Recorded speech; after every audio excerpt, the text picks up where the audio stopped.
witness domestic violence, white men. Police brutality and systemic violence, white men. Online harassment and extremism, white men. Domestic terrorism, white men. Serial killers, white men. The demographic making up the vast majority of CEOs, judges, senators, and police chiefs who are few several white men responsible, white men. And yet that's what men are really talked about as being a problem. Few white people are asking, what's wrong with white men? What's wrong with the culture?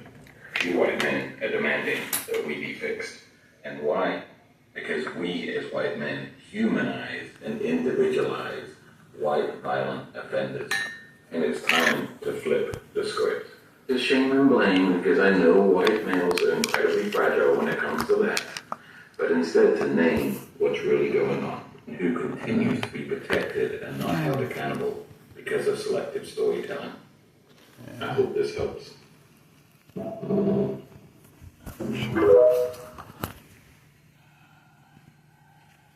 way that I knew that white patriarchal supremacy was failing here in America in particular was when I observed that college-educated white people now were suffering under the same system that was supposed to benefit them the most.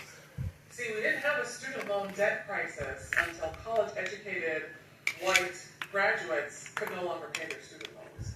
We didn't have a housing crisis until college-educated white people could no longer afford a starter home or the mortgage or the interest rate for a starter home or a family home, etc. All of those things, student loan debts, being unable to find work after graduating from college despite being qualified, being unable to afford a nice home or property for your family to build wealth and build status through inheritance and passing down and whatnot.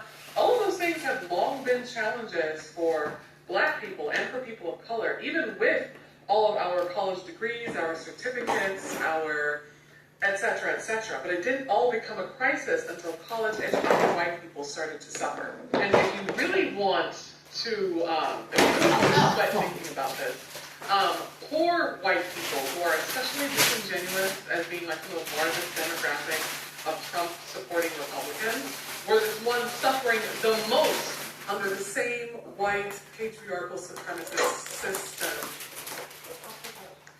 Anyway, the end of it, just agreeing with what I'm saying, basically.